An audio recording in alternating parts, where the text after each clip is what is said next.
Geography of Canada, the Great Canadian Creative Ecozone Journey. In this journey of ours, we shall travel from Kelowna, British Columbia to Halifax, Nova Scotia via an airplane. The two ecozones we will be focusing on during this flight will be the Montane Cordillera and the Atlantic Maritime. I hope you enjoy this tour around the two cities, and I will just give you a general description of the area. We take off from Kelowna International Airport in Kelowna, British Columbia. The population of this city is 106,707. Kelowna is the largest city in the Montane Cordillera. The city is in the Western Cordillera. As we tour the area, it is easy to see that the landscape is mostly surrounded by mountains. This ecozone covers the better part of southern British Columbia and a small part of southwestern Alberta. There are many rock types present in this area: gold, copper, coal, lime, lead, zinc, barite, and others. The climate here is the most diverse in all of Canada. This is so because the city is surrounded by two mountain ranges. The average annual temperature is 8.6 degrees and the total annual precipitation is 332 millimeters. The city has 7 months of snow and 12 months of rain.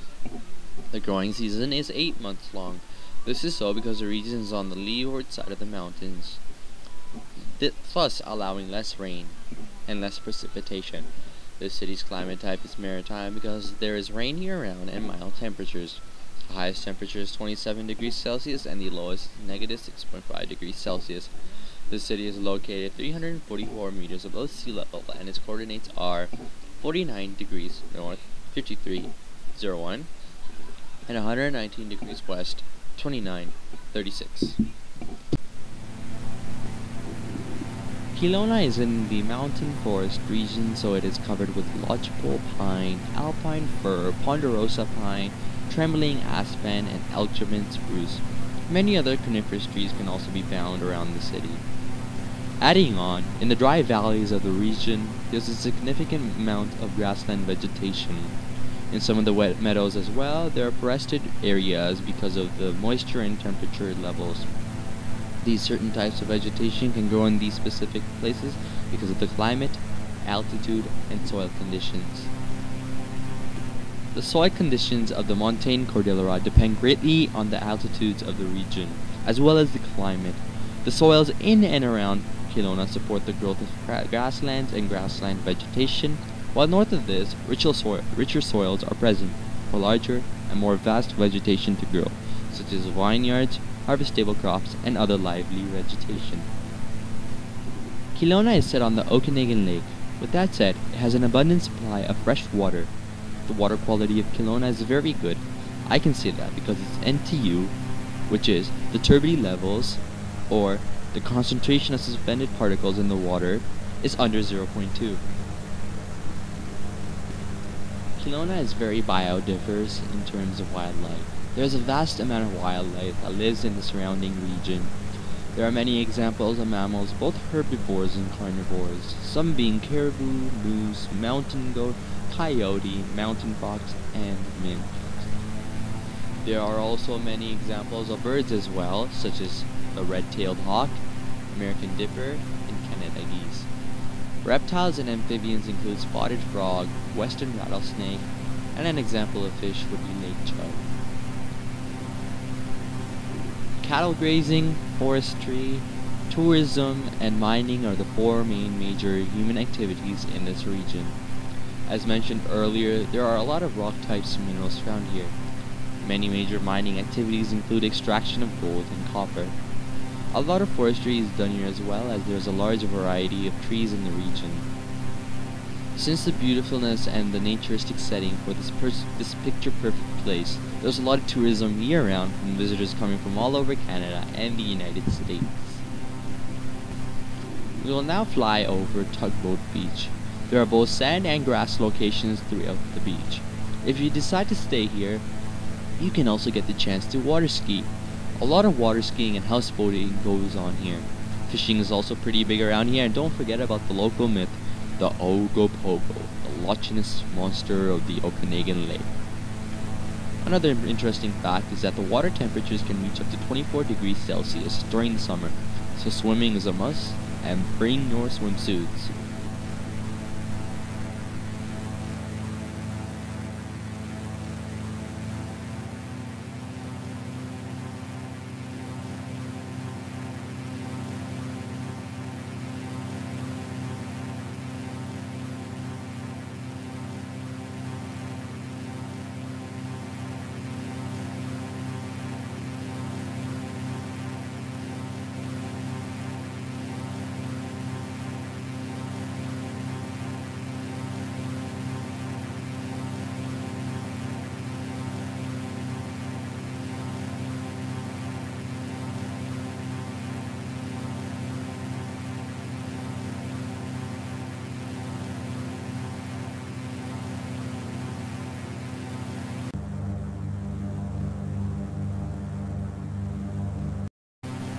Now we will fly over Mission Creek and Regional Park. This is a very beautiful place with a river with fast rapids that empty off into the Okanagan Lake. This place is a must for intermediate paddlers as they will, and they can, enjoy the rock and boulder gardens, caves, and a canyon while paddling through this creek.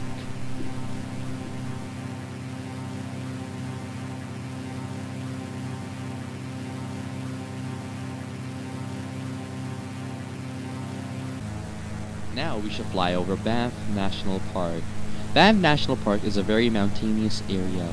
It is a very beautiful national park and it was the first national park in Canada and the third in the world. Due to loss of tourism, the natural ecosystems within this park are endangered. The total area of this park is 6,641 kilometers squared. This national park is located in Alberta in relative closeness to Calgary, but it is still in the Montane Cordillera Ecozone.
We shall go to Halifax, Nova Scotia. The population of Halifax is 360,000 people. This is the largest city in the Atlantic Maritime. We will now take off from Halifax Stanfield International Airport. This region completely covers Nova Scotia, New Brunswick, Prince Edward Island, while also covering a small part of Gaspé Peninsula. This ecozone is in the Appalachian Mountains landform region. In this region, mountains were formed around 300 million years ago and continued forming throughout the Paleozoic and Mesozoic eras. Since the time these mountains started to form, they eroded very heavily due to many factors such as wind, and now they just look like small round hills. There is also a lot of sedimentary and igneous rocks in this area. This ecozone's climate is greatly affected by the Atlantic Ocean, which makes for cooler summers and warmer winters.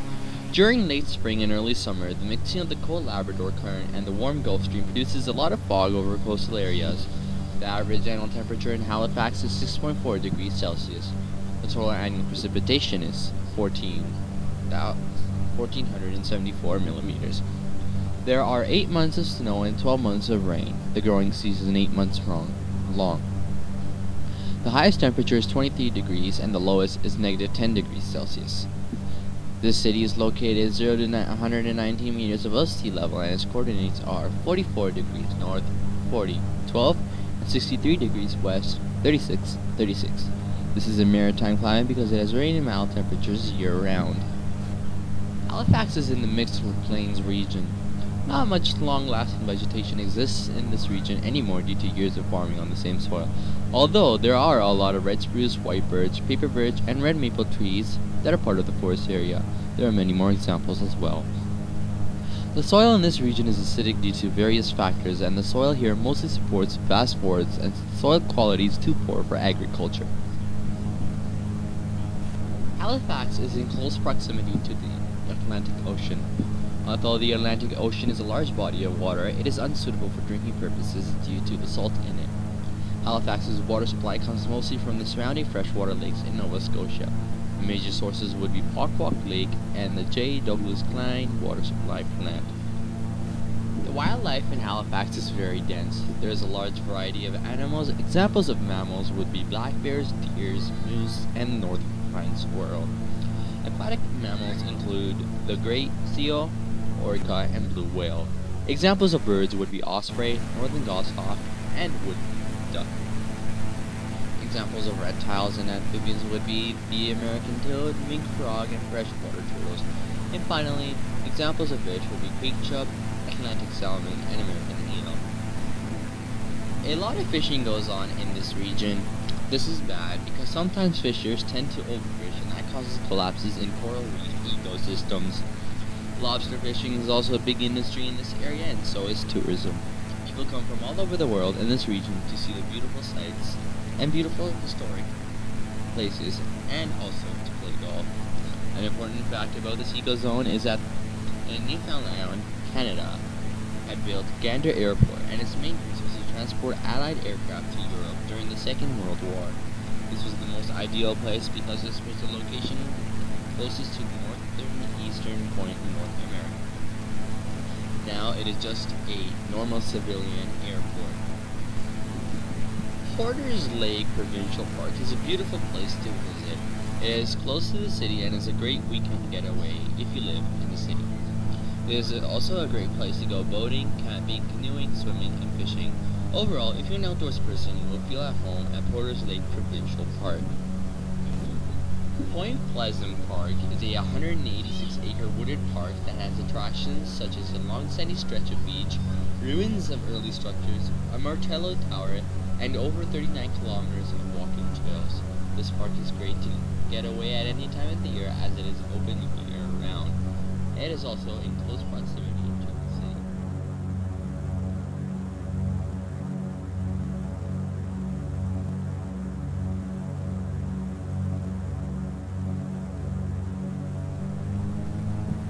McNabbs and Lawler Islands Provincial Park is a purely natural wilderness which is within city limits. The islands provide over 22 kilometers of interesting and picture-perfect hiking trails, as well as several historic sites on route. Only one of the islands is open to the public for day use only, and that island is McNabbs Island. And Lawler Island is not open to the public at all. The average temperature of Halifax is 6.4 degrees, whereas Kelowna's is 8.6 degrees. Halifax is much more cooler than Kelowna, even though Halifax is at a much lower altitude. This could be due to the proximity of Halifax to the Atlantic Ocean. Total precipitation of Halifax is much more than Kelowna. This is because Halifax is a coastal city close to a major body of water and is on the windward side of the mountains, whereas Kelowna is on the leeward side of the mountains and is far from a major body of water. The month with the highest temperature in Halifax is July, and in Kelowna is also July. In Halifax, the highest is 23 degrees, and in Kelowna, it is 27 degrees Celsius. The month with the lowest temperature in Halifax is February, with a minimum of -10 degrees Celsius, and the month with the lowest temperature for Kelowna is February, with -6.5 degrees.